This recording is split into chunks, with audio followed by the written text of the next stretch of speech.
Hello, just managed to finish Liberty Roads. Got the whole campaign scenario finished, which is 24 turns. It's a great game, really enjoyed it.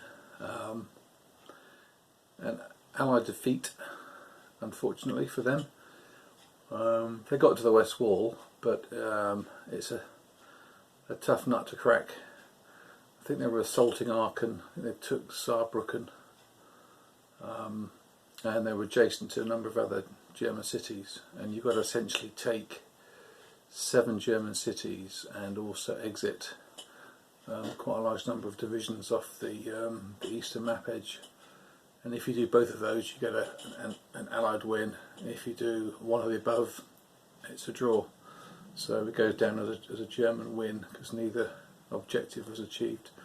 It's a funny old game. It was. I was very concerned for both sides at certain points of the game because I thought the Allied progress was very slow to get out of Normandy. I mean, Paris fell late.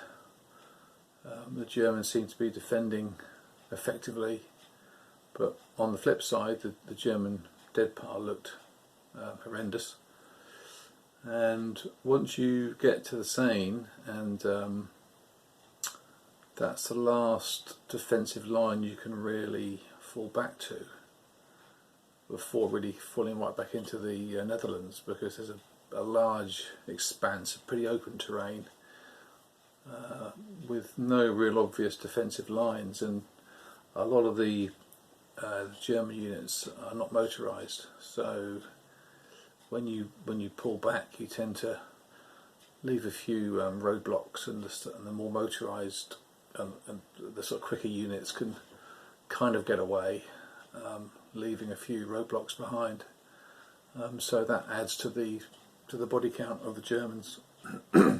So that's pretty scary, but it's amazing how resilient the German army is, because one thing you do learn from the game is just the number of new formations that they were able to send to the Western Front, and at the same time, of course, there was a lot more going on the Eastern Front.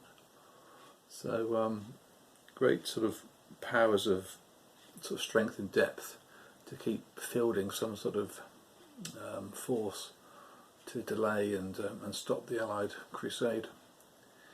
A couple of things I would say when playing the game, which I sort of realised about halfway through, was that the Pluto markers are very key to the Allied cause, and it's very easy to move them by accident. When you're sort of moving a stack, you might move it a hex and then move the stack and potentially forget to put the Pluto marker back. And I think if I did it again from the outset, I would have just a piece of paper and a pen, and I would write down the position of the 2 Pluto markers, just so you can go back and check, because the positioning is quite critical. And there was once or twice I thought, was it that hex or was it that hex? I'm not sure, I think it was that one. Because it's very expensive to move the Pluto markers. You essentially have to give up some of your support markers. And I think if you give up 4, you can move them as far as you like, but of course that's quite a big drain on the support marker pool. I think, move 1 hex costs you 1 support marker, 2 support markers you can move 3 hexes, that sort of thing. So every hex is quite precious for the Pluto marker, so it's good to have a permanent record of exactly where they are, and that's a small overhead. And the other thing I think I would do from the outset is just to mark the sort of liberated cities on the map, and also the V1 sites, because that affects the Hitler approval table and the French Free Forces, and those 2 tracks. And it's very easy to lose track of which hexes you have already been through. There are a few control markers in the game, but not enough, I don't think, to cover everything which I'd want to cover, just to make sure that I don't do any sort of any double accounting. So I've got 2 sets of counters for unconditional surrender, and so I've just clipped a bunch of those control markers, which are fine. Just keeps it under control. In fact, just when the Germans think they've got the game locked down as they fall back to the west wall, on some of the latter turns, over 2 turns, they have to withdraw something like, I think it's 9 mechanised divisions, and it's just so just when you think you're safe, suddenly you've got this additional drain on your sort of dwindling resources, but they still manage to sort of throw together enough of a defence. It's probably a game which is harder to play as the Allies for the first time that you play it, or second time. I've done it a couple of times now, but not for a while. I think you've got to be very efficient in what you're doing. Keep the German on the back foot, don't let him settle. Constant threats. The southern invasion was actually very effective, as it turned out. That was one of the more successful sort of pincers driving towards Germany, as you'll see with a map in a minute. But yeah, lovely game. I mean, I think with this and against the Reich, I mean, I don't know there's any others that I think would rival them in terms of gameplay. I mean, there's things like Fortress Europa, which I've not tried.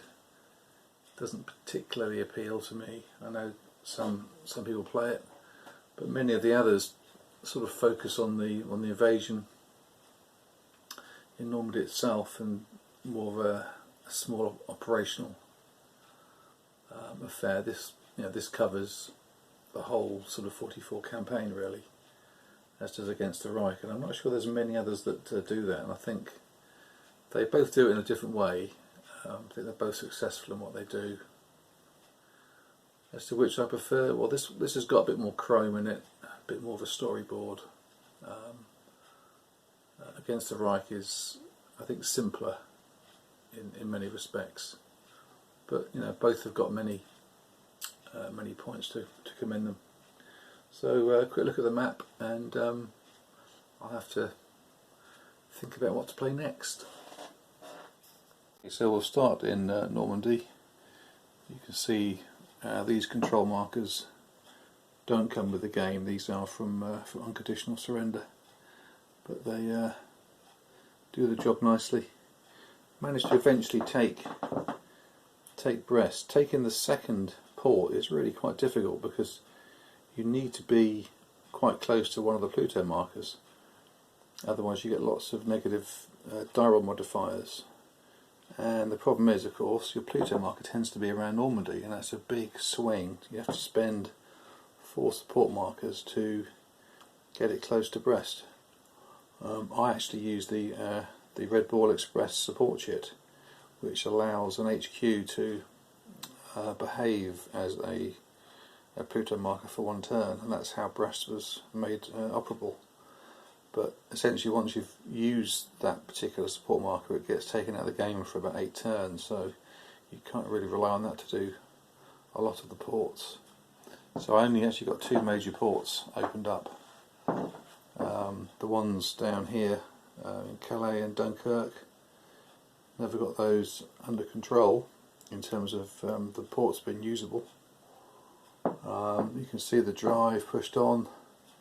We have some German troops holed up in Antwerp, and we had a bit of fighting through the Netherlands.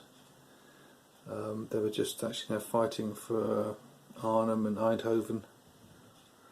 There was a breakthrough. You can see the HQ had to flip to its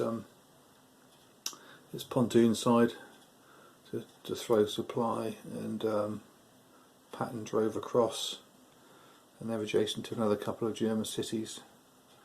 That's Aachen, which is probably would have fallen in another turn or two, and then Saarbrücken, has fallen. I think that's under the Polish Armoured Division, or possibly 7th Armoured, one of the two.